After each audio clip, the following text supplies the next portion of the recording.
Cédric, c'est un plaisir de te compter parmi nous aujourd'hui à la conférence World Pensions de Holborn. Tu as fait un speech très bien reçu sur la notion d'investissement par les fonds de pension et les fonds souverains des pays riches, des pays de l'hémisphère nord, on va dire, dans les pays émergents, notamment dans les actifs d'infrastructure. Et je crois que tu as focalisé ta presse sur l'Afrique, qui est souvent à tort négligée parce qu'elle est considérée comme étant trop risquée, volatile, pas assez liquide, etc.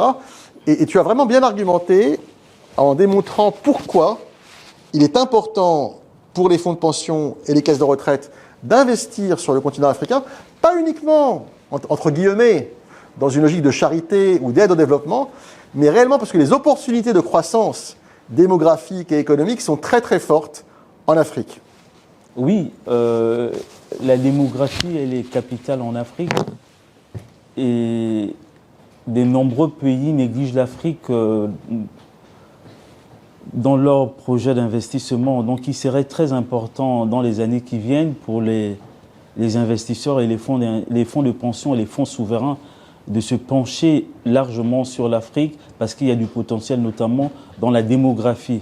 Rien que le Niger en compte 200 millions d'habitants, l'Algérie 80 millions, l'Éthiopie 110 millions, la Libye, l'Égypte 100 millions. Une population jeune, très jeune, la moyenne d'âge 19 ans, l'âge médian, des infrastructures à développer, des actifs non cotés, les ports, le transport, les routes, il y a de quoi faire en Afrique. Et puis il y a un autre élément qui est très important pour l'Afrique, c'est le digital. Alors aujourd'hui, le digital est un outil très important pour les populations africaines et ça apporte beaucoup de transparence au sein des milieux politiques, notamment pour faire progresser la démocratie à l'Afrique. Les jeunes se servent aujourd'hui du digital pour pouvoir dénoncer des choses qui ne pensent pas bien, pour pouvoir dénoncer quand la justice ne fonctionne pas, de pouvoir dénoncer quand la justice sociale n'est pas en place. Donc il est important, sur ces trois piliers-là, c'est-à-dire la démographie, les infrastructures, le digital, que les fonds de pension regardent de très près ces trois piliers et ils seront gagnants dans les années à venir.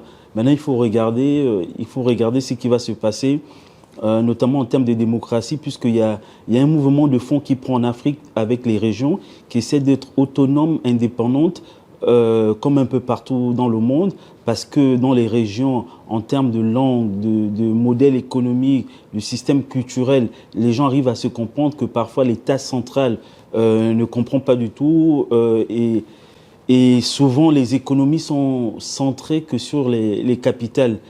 Donc pour les années à venir, les fonds de souverains et les fonds de pension devraient plutôt s'intéresser à ces régions. Quand vous prenez juste la région de Kivu, même si en ce moment il y a des conflits internes, mais il y a un potentiel économique immense. Voilà. Merci.